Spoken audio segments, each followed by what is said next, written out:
started? Sure. All right. Pledge allegiance to the flag of the United States of America, to the republic for which it stands, one nation, under God, indivisible, with liberty and justice for all. Bob, will you do the others? Gabby? Please. Father, again, we thank you for allowing us to come to this meeting and have the freedom that we enjoy in this nation. Be with the Civil Air Patrol, be with our armed forces, and those that keep us safe on this wonderful earth. Provide us with guidance for our meeting tonight, and for those that are en route, get us safe. Most of all, we just praise you in your name. Amen. Amen. Oh, there you go. Well, I'll let you get set up. No worries, you can drive. Well, I didn't have any of the announcements, so I was just going to sit up here. Yeah, a little bit of traffic today. Well, yeah, it was weird. My car told me to take the city streets all the way from the 15th. Well, I was driving on city streets, so there was no other option. We give a bunch of excuses now, right? Yeah, Van Buren is terrible. I don't know what's going I on. don't know what's going on, but the traffic today, since this morning at 7 o'clock till the night, it's expensive. Very strange. I think everybody, their brothers got You got a new laptop.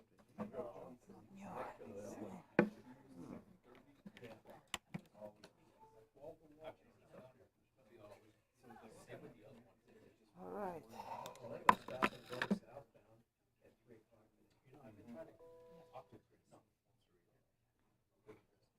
Connect.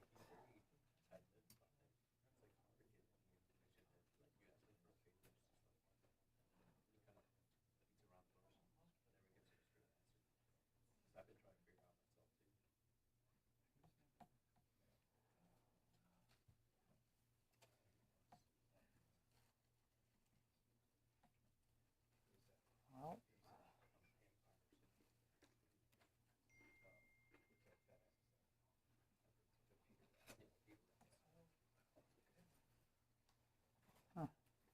So long, ladies. it's interesting.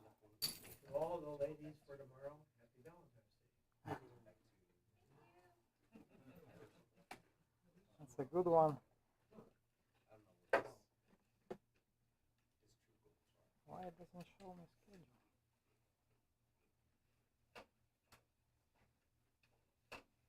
There we go.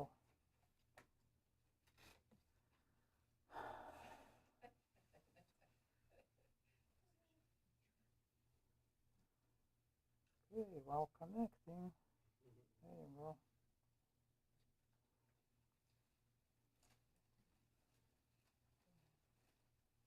Let's see if we have anybody external.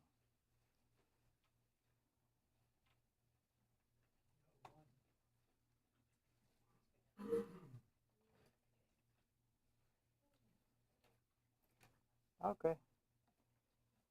Nobody's here. It's okay. Before we commence with the safety subject, I'll give few updates. So first of all, welcome aboard. Thank you so much, Kathleen and Michael, for joining us officially. We missed you last week, but good to see you again. We have a couple more members in process for onboarding, so good to see you, Carlos, again. And we expect one visitor. She's running late. She's a private pilot and student pilot here at Riverside Flight Academy. Her name is Ashley. She should be here shortly. Next, I'll give you updates on aircraft. So our unfortunate chain of events continues. So 887 Charlie Papa is still down for maintenance at Fullerton with elevator trim problem. We just received an approval to proceed with repairs. The estimate was approved. We do not have clear timeline when it's gonna be back functional 100%. 7598 Zulu, which we call Zelda, it's in our hangar, and I was supposed to move it to John Wayne last Thursday last week, but unfortunately the aircraft engine oil pressure was showing off the chart, like in a high red zone for whatever reason. So I canceled it before even starting run up. I started the airplane. The oil pressure is off the chart, so I shut it down.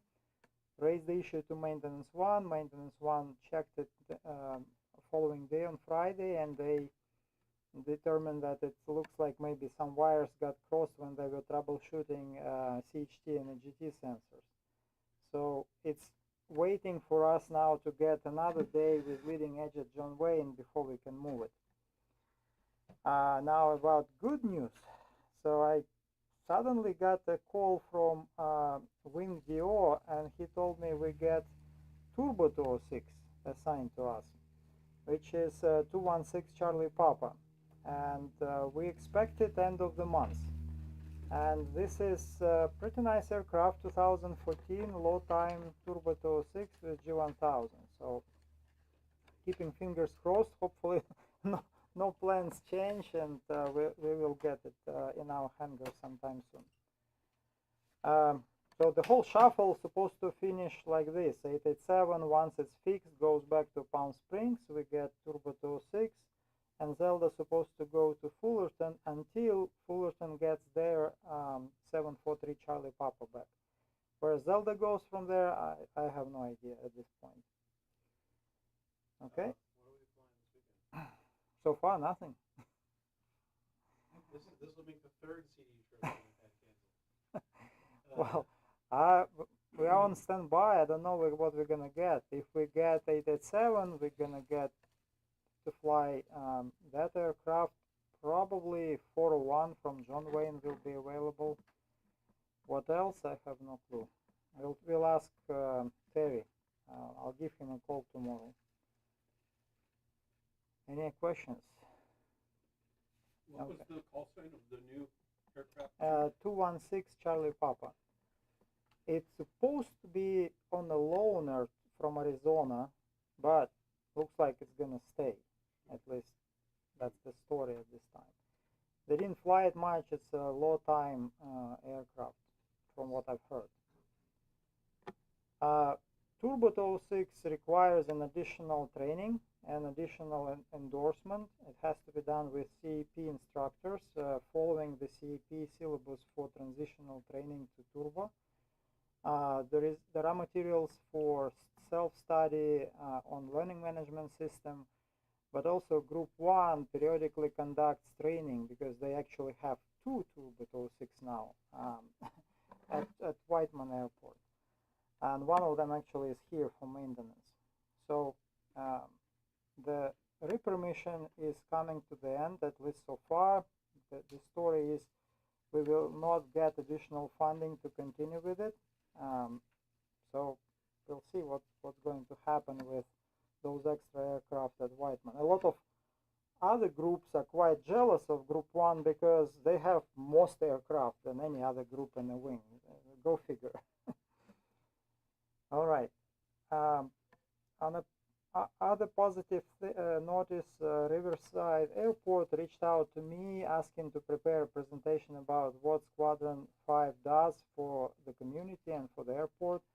So I drafted a few slides based on generic materials, plus I collected certain factual data about our activities, both for emergency services and air specification and cadet programs in line with our missions. So I will circle around to our longtime members, to relevant officers.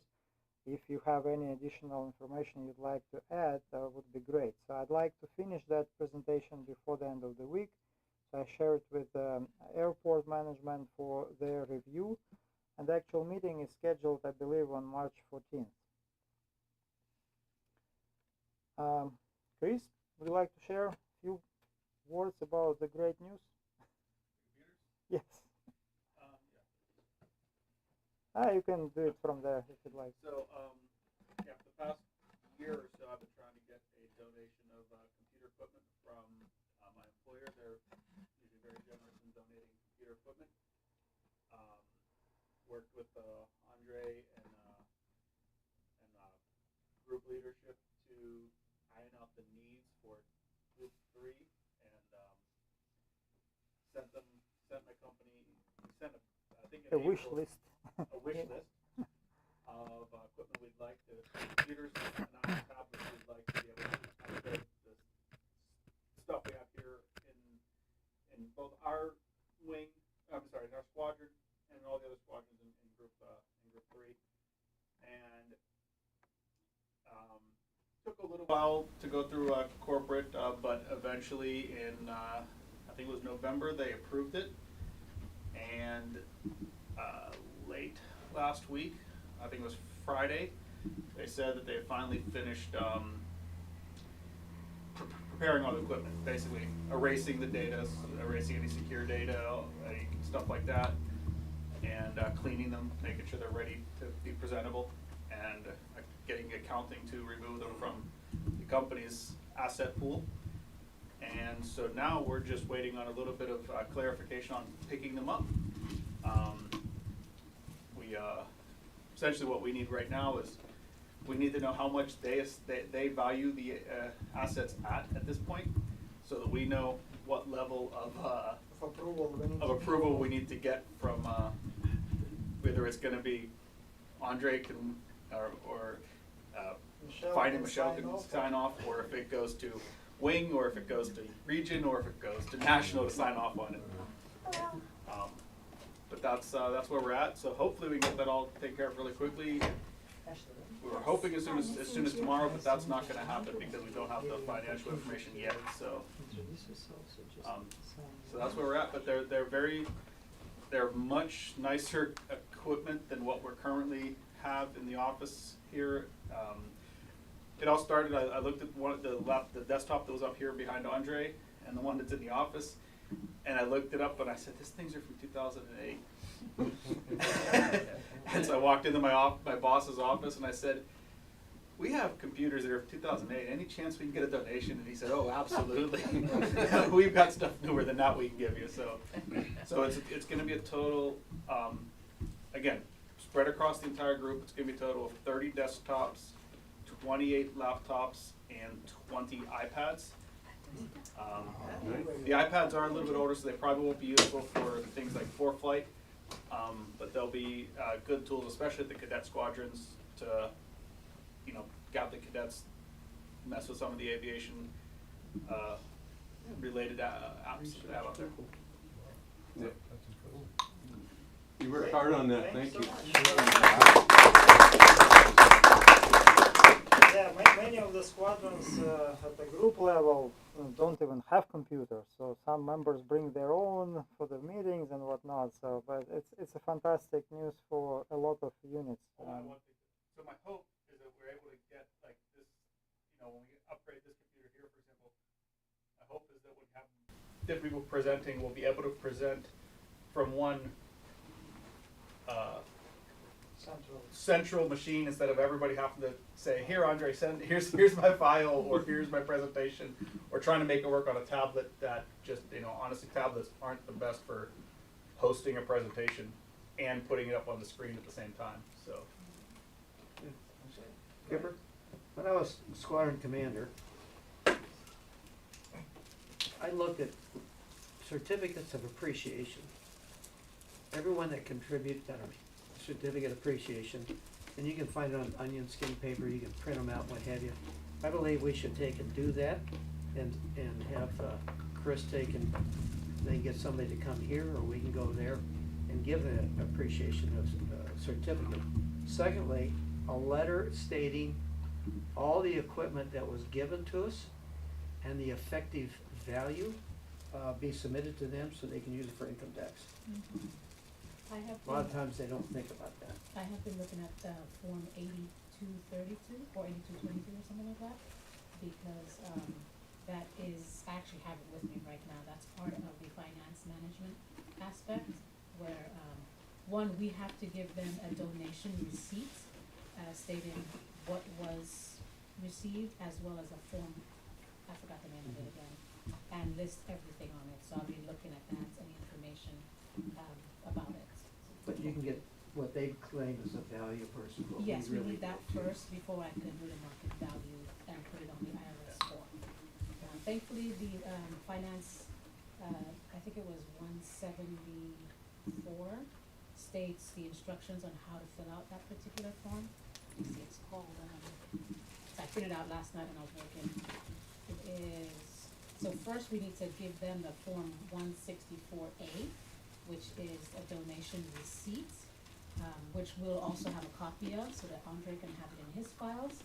And Form 8283 from the IRS, that just basically talks about, property, that they have given us so that they can file it on their income tax form or whatever they do for their corporation, tax revenue. But the main thing is that I need to have, what Chris is looking for is the appraised fair market value for everything. So, And Do a that's letter, basically and then non-cash. attach those to Yeah. that with a thank you. Mhm. And then if the skipper or someone else can take and make up a certificate of appreciation, Mm. even put it into a frame. I used to go down and buy Oh, cheap yes, these ones frames that are were on really good sale for frames, $2 and yeah. I put the thing in that and I handed it to Gil Battery, I handed it up to everybody that gave us stuff. And it works out pretty good because next thing you go down to visit, and where's that hanging? It's either by the boss's office or it's in his office. I'm wondering, does CAP have, because I know we have that website where they have, forms. Is there a template, and that's something I'm looking into, some type of a template Official that, cap? yes, exactly, with the CAP logo, and then we can maybe add something to Well, it. we will task our group commander to make something nice. We did it for the whole group, we shouldn't do all the heavy lifting. But yeah, I am looking into the financial aspect Good. of I it, appreciate and it. have all Thank of you. that information, just a lot of information. Yes, Michelle, to, please keep track of that, that's, It's a as lot soon of as you have, value, we Yes. will work on it together. All right, If so you're driving a new car next year, we know where the. suddenly there is a lot of computers on the marketplace. All right, so before we move on to subject matter today for safety presentation, I'd like Ashley to introduce yourself, say a few words about who you are, your pilot rating, and what you are working on, and how did you learn about Civil Air Patrol. Okay. Hi everyone, my name is Ashley Higuera. I currently am working on stage 3 of my instrument rating. I have my stage check tomorrow. I got my PPO last August, and I learned about the Civil Air Patrol through the website, and hopefully I can learn as much as I can here, and hopefully join as a mission pilot. Great, welcome. All right, so the subject for today's presentation, Chuck will present to us the effect of wake turbulence from helicopters. Okay, so these are two videos you shared. Okay. This first one, second one, which one you'd like to start? We'll go with the first one first, the official FAA. It's Monday, the 12th of February. No. My name's Juan Brown. Wrong one. You're watching the Blanco. That was the wrong one. Aviators and air traffic control personnel are aware of the dangers of the wingtip vortices generated by large fixed-wing aircraft, and we often hear on the radio, caution, wing turbulence. However, it's a lesser-known fact that helicopters can generate turbulence equally as hazardous. We'll explore the insidious danger of rotorcraft vortices next on the Rotorcraft Collective.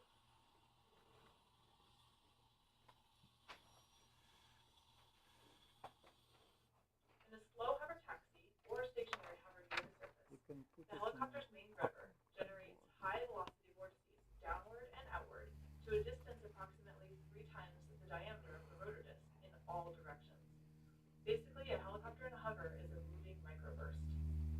In forward flight, departing or landing helicopters produce a pair of strong, high-speed trailing vortices, similar to wingtip vortices of larger fixed-wing aircraft. Regardless of what you are flying, you should avoid operating aircraft within 3 rotor diameters of any helicopter in a slow hover taxi or stationary hover. Estimate the distance as best you can. Use caution when operating behind behind or crossing the path of landing and departing helicopters. This is especially important for a smaller aircraft or another helicopter. Remember that larger, heavier helicopters will generate more powerful vortices, so consider increasing your separation if following a larger helicopter, such as a Black Hawk. Here are some easy tips to avoid helicopter wake turbulence. Stay at least 3 rotor diameters away. Allow 2 to 3 minutes for the vortices to dissipate behind a moving helicopter. Stay above a helicopter in flight if possible. Maintain forward flight separation of at least 3 nautical miles when behind or below a helicopter. Lastly, pass this information along to your fixed-wing and rotorcraft friends to further get the word out. For the United States Helicopter Safety Team and the FAA Safety Team, I'm Jessica Maris.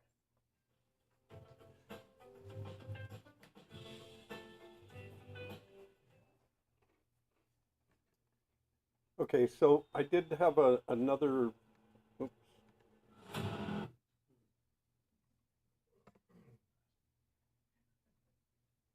This one? Yep.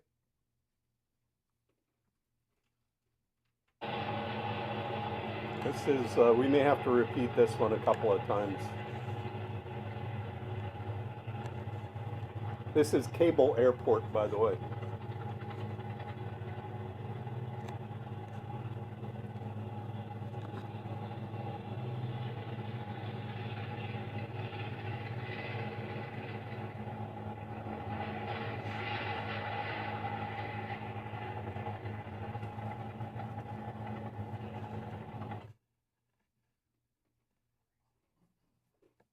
Well, all in the name of good aviation safety and education. Some kind of autoplay, I guess. Yeah, that's what I was looking for. It's at the bottom, the little arrow, the tiny little arrow. Yeah. The important thing is, obviously, you want to follow those rules of.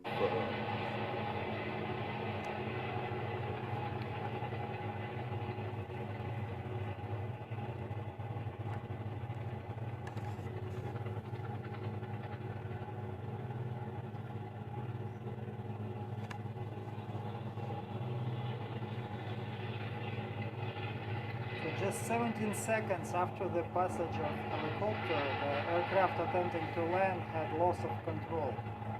17 seconds is not much. And this is uncontrolled aircraft, airport. There is no tower.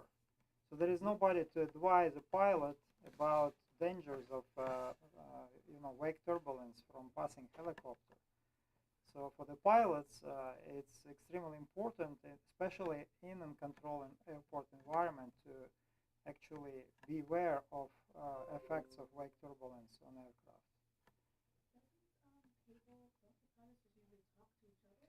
Of course. Yeah, they usually do. In fact, I've got the. Did you download that FAA Yes. report? Go ahead. I was going to say, I actually know a little bit about this because a professor of mine, he had that was one of his students. He was the one in the Cessna. Oh, is that right? Yeah, he said that he didn't have, he thought he had enough adequate spacing, so he went straight into land, but then he got caught up in the rotor wash. Yeah, it's obviously a very tough thing, and the reason I wanted to bring it to people's attention, we have a helicopter base just north of the airport. Riverside PD operates in and out of there quite a bit.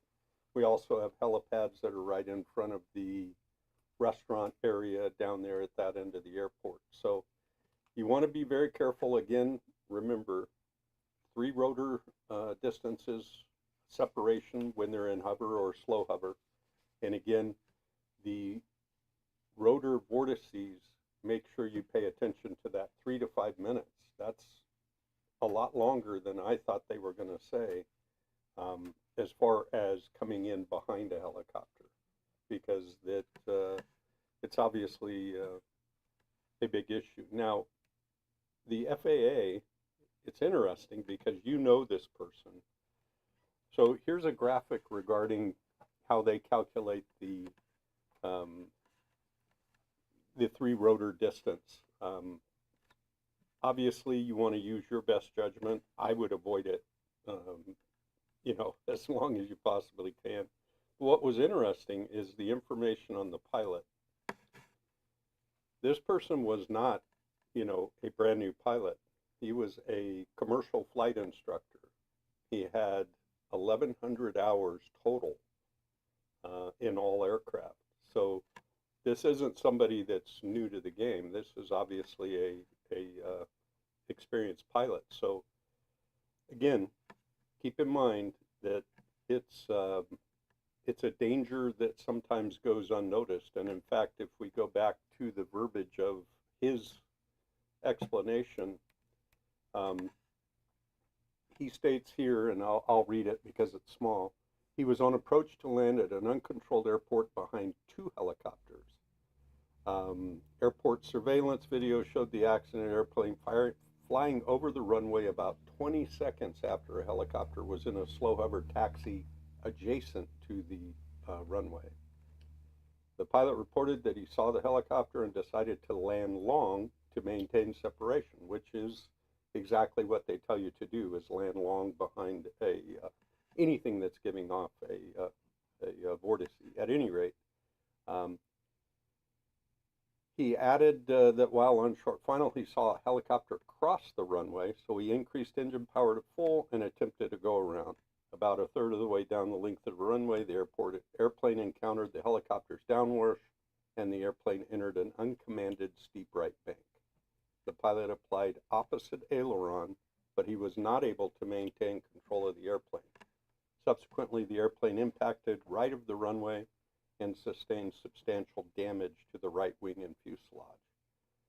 The pilot reported that there were no pre-accident mechanical malfunctions, blah, blah, blah. So, all being said, again, this guy was not a brand new rookie pilot. This was somebody that was a fairly seasoned pilot, and it's an easy mistake to make because they're unseen. It's not you're not looking for an aircraft on the runway or coming in behind another aircraft. You're not being warned by air traffic control, caution wake turbulence, things like that. So it's important to be cognizant of what's going on around, especially when there are aircraft or helicopter operations nearby. Yes, one issue particular to this incident, the pilot stated he attempted to land long. The helicopter did not land. The helicopter essentially made a low pass and continued. So that was already an obvious mistake on the part of a pilot. There was no way he could avoid that wake turbulence, especially with just 20 seconds behind the helicopter. And it was a big helicopter too. Yes, sir. The statement you made almost sounded like you tried to continue as a low pass versus trying to pitch up and climb at decent glide. Yeah, I mean, that's... There's a difference in training and from what I've had in the past, and even aboard ship, when you decided to do a go around, it was always pitch up and with full power. You wanted to get altitude before you could try and make any maneuvers. Yeah, not being a pilot, I'm not familiar with the 150. It didn't sound like power had been applied to me listening to that, but again... Well, it's going to have a small engine to begin with. He's probably lucky to have 110, 120 horsepower at the most.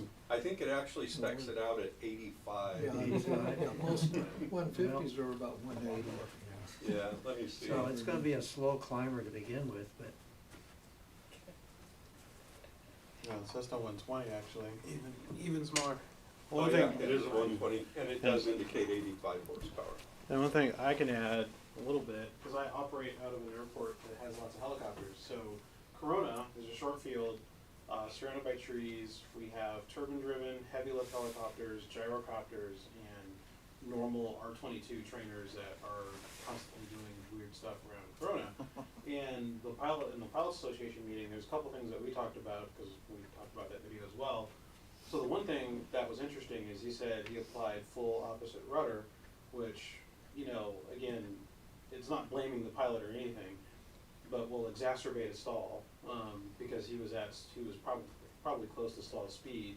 Once he began that roll and started losing airspeed, when he tried to roll opposite rudder, it puts his right aileron down, dragging that wing, causing the complete flip over.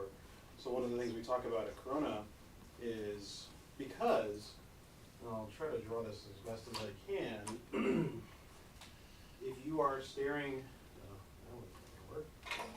If you're looking down the runway, we've got a line of trees, and during the summer, you have a lot of trees that cause, a pretty decent amount of turbulence. And the wind, when it comes over, will come over and rotor just like wingtip vortices tend to do. So the one thing that we are kind of do when we come into Corona is we are always cognizant of, as you come down, you'll feel that your wing get pushed, and it's always rudder. Like, we make sure that we use a lot of rudder. We're ready on the rudder when we're coming in, because the winds will shift, and you'll get these like kind of rotors that come across the runway. And with helicopters, we see people, and we don't understand why they do this. A bunch of the R-22 trainees will practice their auto rotations and stop here, come up to a hover, and then hover taxi out, leaving big vortice space at the beginning of the runway. So Corona's busy, so there's always people coming in and dealing with rotor vortices from both gyrocopters and helicopters. So I can tell you as someone who flies there all the time, when I see helicopter operations, I just leave, because it's too dangerous to try to find a hole to fit into. So I've seen that video, and I don't want to be that person. I got a question for you, Chris, and for anybody that's gonna ask a question. You mentioned that you gotta be ready on the rudder. You should be already. Who could tell me the two things that you need for a spin? For what? To induce a spin on an aircraft. Yeah. Well, you need yaw, and you need a stall. Yeah. So as soon as you introduce yaw, again with that rudder, and then you get yourself into a stall situation, you get it spinning. Yep. So. It happens so quick too. You can use rudder, just be aware, the closer you get to that critical angle of attack, So this you're is gonna induce a spin. this is the same discussion. So then they said, you can't blame the pilot, because it happens super quick, and Yeah, I agree. we all remember as soon as that wing dips and we start using the aileron, we increase the critical angle on the downwing. So we all just kind of losing said, lift. Hmm? What takes place when you start using the aileron, you start losing lift. That's why you use the rudder. You want to get the wing back into the wind. Yeah. So you use the rudder to straighten yourself up. In what I've done is I've practiced, because Corona we're a bunch of cowboys, when it's emptier, you come in, especially when you've got the winds going. One of the things I noticed, a couple of the old timers at the airport doing it, they'll do low passes, and they just get into close to ground effect, and you'll see them literally just ruddering, down, because they're just getting used to the way the winds blow at Corona. I don't like to do it, but I just, operating out of an airport with a lot of helicopters, it's a thing, and I try to go away when they're practicing. The other airport you gotta look at is Redlands. If you go to Redlands, they've got some heavy stuff over there. Yeah. And occasionally they'll get the crane, the old Hughes crane. That's a pretty big thing. It's got a, 80-foot wide blade. Yeah. And then the taxiway itself is only about 60 feet from the center line. So if you're on the taxiway and you got a helicopter, just be aware of where the wash is gonna be, because the taxiway and the runway are very close together. Yeah. One thing, this is all great info on, on the rudder application. I believe in the pilot statement, he said he applied aileron though. Yeah, that's what I just highlighted Not up rudder, there. so. Right. Yeah. Oh, Yeah, because he tried to counter the roll. yeah, Right. just saying, it's not that that negates any of the advice on the rudder, just saying, just saying what the pilot actually did is. He aggravated it by applying the aileron. Just remember in the spin, you're neutralizing the aileron and you're using the rudder to stop the spin. And once the spin stops, you hold what you've got and then try and pull it back out of it. Yeah. So when you start using the aileron, it isn't gonna work. Right, and I think that was exactly what, everyone was like, well, I mean, we're not blaming it, it's just like, if you could replay it, what would we do? And it's like, well, apply full power, try to be very easy on your ailerons and use mostly rudder to correct the roll that you're encountering, and hopefully you'll just get this kind of lazy climb out, and not stall. I mean, that's what we talked about at the Chrono Pilots meeting, but, yeah. And to Bob's point, that's a very good point. I was going to make it too. Especially in a small airport environment like Corona, if you see low passes on helicopter and then hovering and then continuing, and you are taxiing, you should expect a severe downwash from the helicopter, especially at the moment they start moving Well, away. and as you're saying, so, it's an uncontrolled airport, everybody's talking on CTAF. What happens when you have instructors taking their students and practicing those maneuvers over a runway? You get a lot of chatter about don't do that, because at Corona, there is a helicopter operation area on the opposite side of the airport in the grass, not near the runway, and that's where they're supposed to be doing all those things so that these incidents don't happen. So, I mean, uncontrolled airports are exactly, what they are, pilot controlled, but you'll still, when I see it, because I know there's been at least 2 times that I will see helicopters doing helicopter hover taxis and maneuvers over the runway, I just go around. That's probably when they're doing their full down autos, because they actually come down and hit the skids, and they can't do that on the grass. They need the runway for that. I'm not sure if Chrono wants them to do it, because it damages the runway. But I know exactly what you mean. Yeah, they're supposed to come down and actually skid, But the third option you have is what the crosswind doing, which is very important. And I always just use 3 points, 30, 45, and 60 degrees. So no, at 30 it's 0.5, 707, and 8.6. If you just remember those and look at your winds, you can figure out just about where it is and how fast it's gonna blow off. So if you have the wind coming off on a quarter of your nose, which is any about 30 degrees to 45, the 5 minute can probably be excluded depending upon the speed of the wind, because it's gonna blow that off. Whereby the 3 minute rule may hold, so you have to kind of play it and see what the wind is gonna do. But if it's like 3 or 4 knots, it ain't gonna do any good to you. That crosswind doesn't do a whole lot, it's gonna linger there. But if you get up around 10 knots, it's gonna blow off, so if you give yourself 3 minutes, that stuff will be on the other side of the runway by the time you touch down. That's why I go with the song, you can always go around. I just, no, I mean, if I see any hover taxi, any helicopter operations over the runway, I just go around. Like, it's safer for me. That's just my personal thing. I had March, I sat for 20 minutes waiting for a 707 in the traffic pattern. Actually, a C-17. And I kept calling, the thing is downwind. It's going 5 miles downwind on the west side, come back and I asked for a release. Hold your position, Bonanza. And then he'd come around and I'd ask him, ready for a takeoff, hold your position.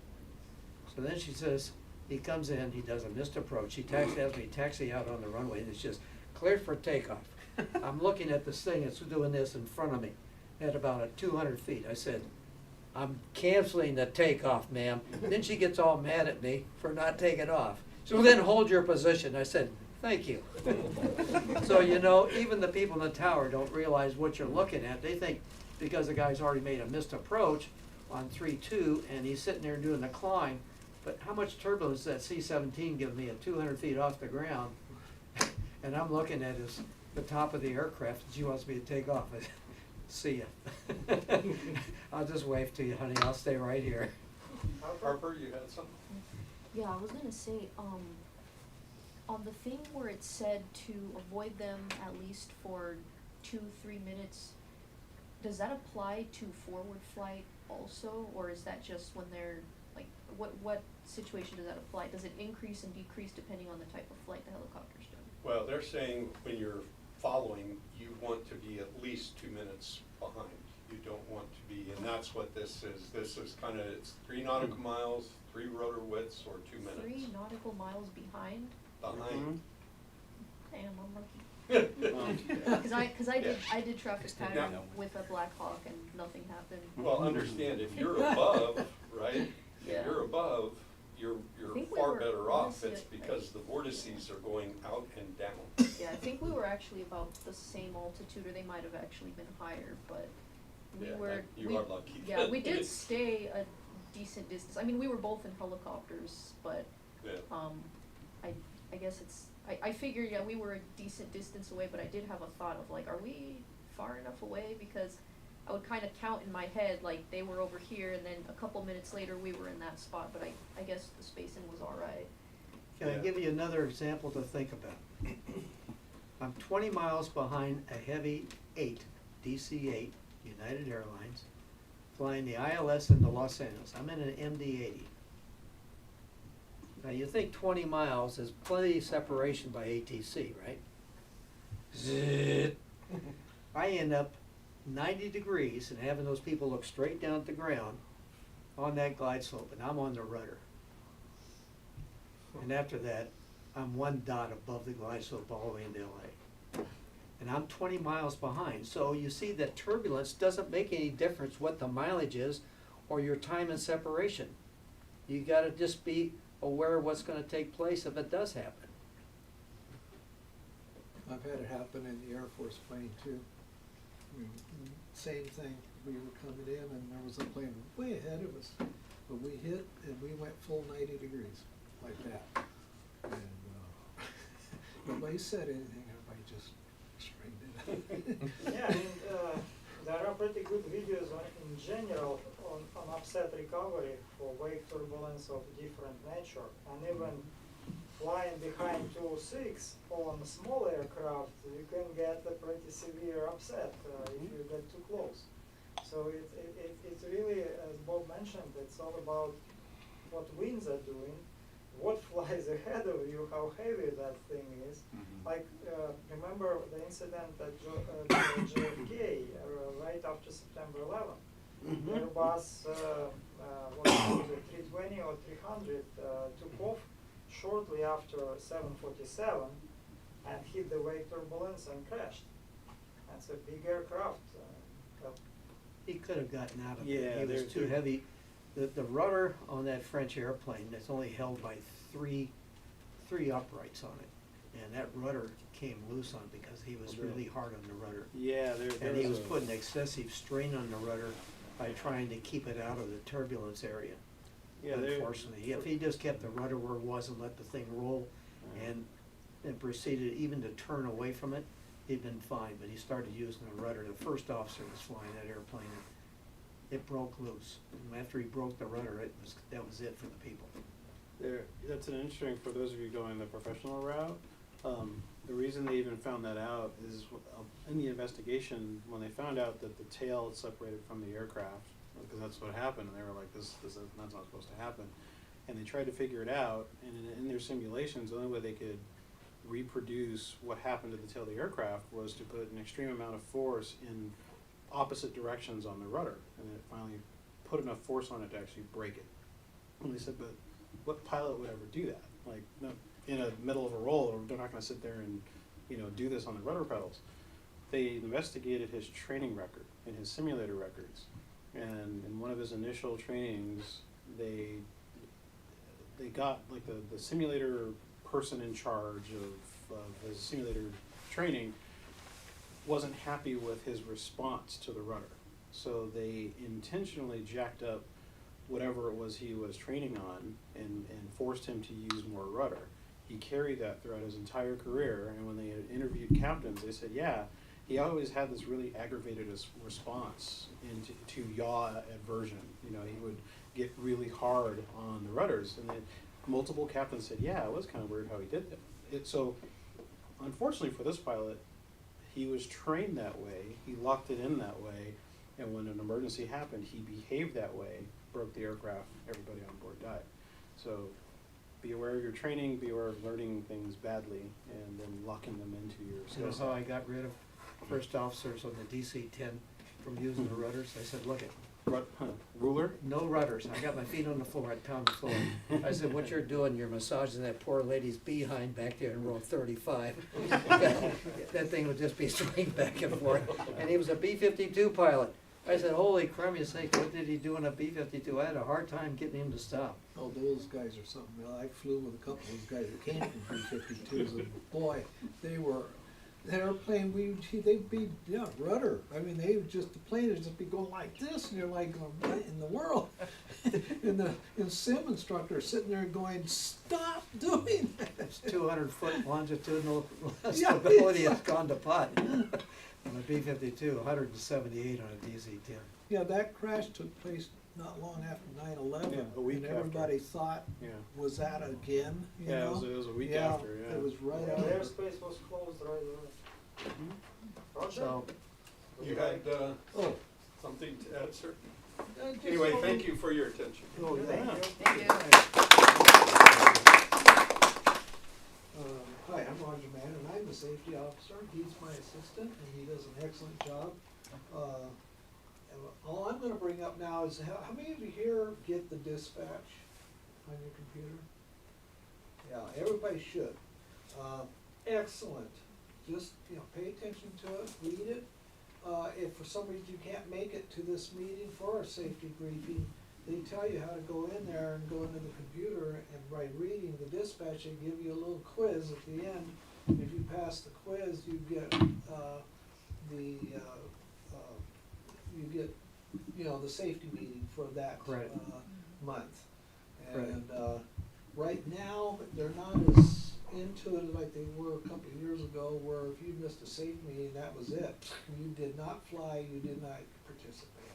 Right now, it's not exactly, they will let you participate now, but who knows when they're gonna get back to that, because safety is one of those kind of things where they take very seriously. But when you get the dispatch, if you don't get it, let Andre here know about it. Maybe for some reason you should be getting it though if you're a member of the squadron here. But read it; it's worth it. Okay. Yes, good point, Roger. Thank you.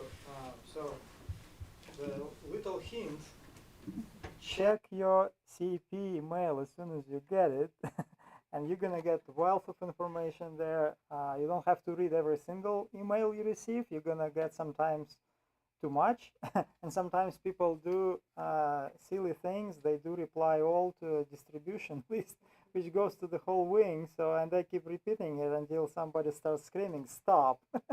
So, but it's easy to recognize those kind of situations. And this particular version of Dispatch, February 2024, covers some good ground, and I can just give you a few heads up.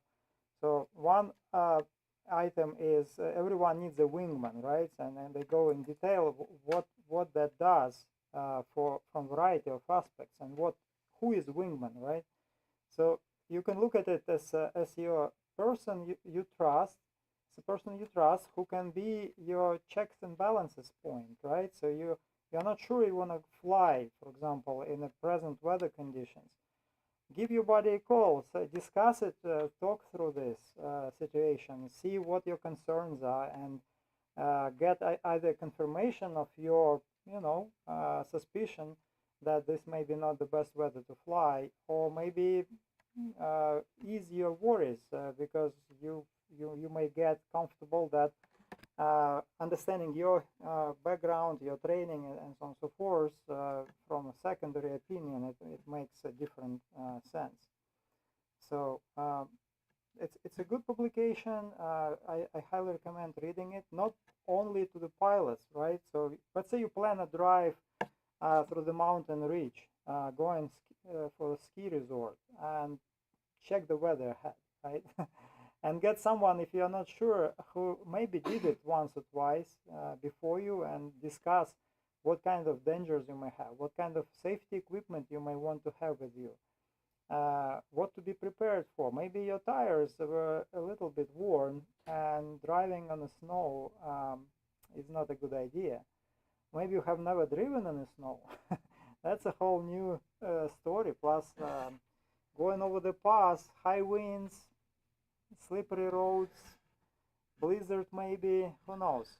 So you can apply this approach to a variety of real life situations, and you don't have to be a pilot to develop that practice. Okay. Any questions? Just to clarify, so the people who get the dispatch emailed to them are squadron commanders and safety officers. The rest of us can go to the national website, and there's, if you follow the links towards safety, you can read any of the safety dispatches that have been released. Okay, I didn't know that. Good point. Well, that's, you can also go into Access to get the official safety credit. Like if you miss the safety. That's, you just have to go into Access. But if you're curious to read the dispatch, you can go onto the national website and read any of them. Oh, there you go. It's probably not, if you don't know where to look, you're not going to find it. Like many of the good information on our national website, but safety officers, please distribute it to the squadron using the distribution list. And when you use distribution list, please put that into blind carbon copy. So there is a BCC line and addresses. So whenever you use distribution list, put everyone there. This way, if people do reply, they only go to you, not to everybody. Yeah. So here, for example, you can have the whole archive of safety beacon dispatch articles going back in history 2015. Oh, and the one thing that we've said it a couple times, I don't think we've stressed it. So to be qualified for air crew, you have to do safety every month. So if you miss the second week meeting, which is our safety meeting typically, that's when you need to go to Access, read the dispatch for the month, take a little quiz, and you'll get your safety credit. So if you have any missions that you're going to be in a plane or on a ground team or doing anything in Civil Air Patrol that involves not being inside this room, that's how you maintain your safety rating in case you miss this meeting. So I haven't heard of anyone getting booted, but them's the rules. Yeah, at this time there is no control in place other than your self-control. So that's something we should all develop as we progress in our flying careers. Self-control is what keeps us safe. If you have any doubts, listen carefully to your intuition and your thoughts why you feel doubtful about certain things. Yeah, like doing hard IMC with an iPad only. Yeah. Recent incident. All right. Well, not safety related, but I'd like to take a few minutes we have at the end of our meeting to talk about it. So like every quarter, I believe I receive a report from the wing indicating how many members of our squadron actually listed and qualified as disaster service workers. So one of our missions is emergency services, disaster relief, right?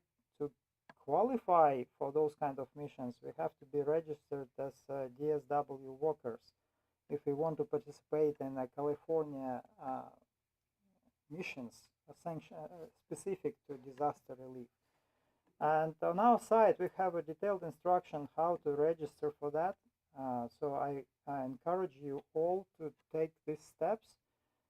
If we need to get maybe a notary public here one day and streamline this process for everyone, we can arrange for that. So just let me know who is interested, and myself and Chris can help you with completion of the form and so on and so forth.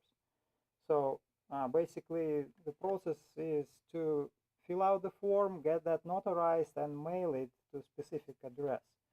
And once Cal OES processes the form, we will be actually listed if we are on that roster. Did I put that on the website? Yes. So this is actually a site. So if we go to our site, squadron5cop.gov, go to members, and one of the topics is California Disaster Services worker registration. So not that difficult.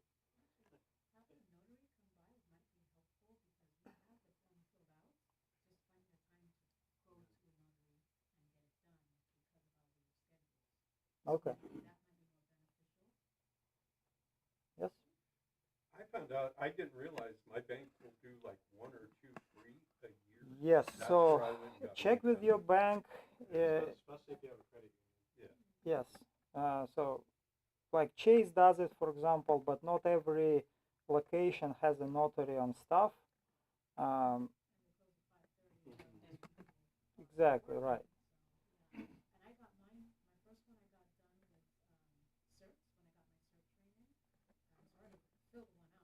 For certs, but having to do one for CAP is just trying to find a notary. That's the hardest part on a schedule that works for us. If you have a friend who is a notary, Me, those. otherwise I will reach out to the wing, and we probably have one in our group, to the group, and maybe we have someone who is willing to, give us maybe an hour of his time or her time. And also, if you want any more incentive to sign up for it, my understanding is that in the form they'll ask you for your best contact, which is typically going to be your cell phone number. Your cell phone number becomes registered as a phone number to have priority during disaster services. So if you need some more incentive, I'd like to have a working cell phone during disasters, that would be nice. Plus too, there's more insurance coverage from the state if you're registered. Is that correct? I seem to remember reading something about that. I don't know. I don't know about that. But it is a possibility.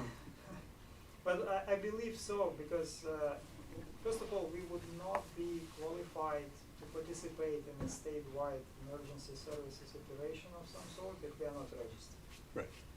Right. So that's. Sometimes during the conference, they have a notary for official signatures if you ever attend a conference. I think my last one was probably about 5 or 6 years ago. We signed some of the paperwork. The notary was there, took care of it.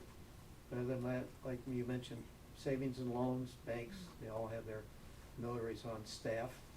Now, they may have hours that they work and they don't work, so you have to be kind of careful. Right. Michael? Yeah, the AAA, it's a $10 fee, but I recently went over to the AAA, I'm a member, and they have notaries, and they have a little more accommodated hours, like on Saturdays and things like that, in line with a comment about working hours and things like that. Yeah, I mean, if you don't mind paying $10, $15, AAA is a good option. UPS store, typically, they have a notary on staff, and their hours of operation are more accommodating. And it's a CAP expense and deductible. Good Not point. very much, but it'll buy some chewing gum. If you itemize your expenses, keep in mind all CAP expenses related to your activities with CAP, like driving to the squadron, having a dinner on your way to the squadron, buying the uniform, and so on and so forth, is tax deductible. Starts to add up when you start buying things like flight suits and survival gear. So, Right. And reminder to the pilots, CP, once you qualify as a pilot, you're gonna get free 4-flight subscription for as long as you remain with status with CP. So that's $300 value right there. Yes. How long is that valid for? Is it permanent once you register, or? Permanent, I believe. Oh. And what I know, it doesn't have an expiration date, unless you request to pull yourself from the roster. Oh, okay. All right. Any other questions? Yes, Carlos. Not a question, but just kind of to add to what Bob was saying earlier about the air traffic controller clearing him for takeoff, and there was another plane causing all the swash. And this is just related to the airport that I fly into, but it also applies to other airports. I fly out a lot out of Montgomery Field, and they have San Diego Police Department, they have an Army unit, and normal operation, they fly right over the general aviation parking area, and so they'll fly right over that as you're taxiing over, and it causes a lot of problems for the planes that are stationary on the ground or trying to taxi. So you'll see them kind of getting blown around. So just be aware that even though you're operating at a controlled airport, air traffic control doesn't always, you know, have that in mind. So they'll clear you to taxi up to the runway, and as you're taxiing, there's a helicopter coming in to land right over the taxiway as well. So keep that in mind. Also for those folks that fly out of Redlands, be aware that San Bernardino, for those that don't know, San Bernardino does not have a radar, even though they're a Class Delta. So the only way San Bernardino knows that you're in the area is if you're communicating to them and if they can see you. So for those pilots that fly in and out of Redlands and San Bernardino, just be aware of that fact. From what I heard, the FAA is trying to work on getting them a radar, but we'll see if that There's gets. a congressman that's working on that, because So- it affects the Redlands Airport on the approach to 24, 26, and it looks like it's gonna go through. Sat on some of the closed committees in regards to that. There are some safety issues they've tried to resolve in regards to that, but yeah, there's a congressman working for money to do that. Now, the problem you have at San Bernardino, they don't wanna go outside that traffic pattern area that they have, the tower has. And if you get into Redlands, you're over 5 miles, so they just don't wanna control aircraft outside. So going to that, if you monitor all the heavies going in and using the RNAV approach that the aircraft can use when the winds are at a certain speed, because UPS is the one that started this, and they got an exemption of landing downwind with a 15-knot tailwind. That runway's 10,000 feet, and they shouldn't have any problem. But they're supposed to call on the Redlands radio, which is 2305. Been a while, I forgot. And notifying them that they're X amount of miles out on the approach for the RNAV, so that the aircraft that are in the traffic pattern will know that there's a heavy inbound and they're supposed to know about it. Because not all the aircraft have ADS-B out of Redlands. Some of them don't even have it. It's not required. Some don't even have radios like that, right? Yep, see that. Some pilots forget that not every aircraft has a radio and not every aircraft has a DSB. So VFR traffic, see and avoid. That's basically. So I helped gather all that data for that airport before the congressman got a hold of it. And it was a big internal FAA issue between the flight standards and ATO, which is air traffic. And it was pretty scary to see all that data when it was being compiled, all the ADS-B data, just showing these big heavies actually flying at traffic pattern altitude right over Redlands Airport. And so it was just, to us, it was the scariest, you know, it was like the worst nightmare scenario, because you could see the potential for a collision between one of the big guys and just a normal pilot that's trying to enjoy the airspace around Redlands. Not only that, but the wake turbulence associated with those birds. Wake turbulence for sure. The good thing 500 about to big 1,000 airplanes is feet easy below to a see heavy. them. Just remember, 500 to 1,000 feet below a heavy. Yep. But we've had some that are head-to-head, 2,500 between the Cherokee and the 767. Then we also think about it, 500,000 feet below. Now there's other big airplanes. Well, this I'm talking about like high altitudes at this point. That issue with the A380 and the Challenger, that was a couple thousand feet below them, and just flipped them at 20, 30,000 feet. So That's because of the high altitude. There's been so much traffic. Instead of doing the 2,000-foot separation, they went to a 1,000-foot separation RVSM. between the east and the west traffic. Same airway. So just be aware if you're above 24,000. Always too, but it's possible. Put some oxygen. All right. Meeting is over.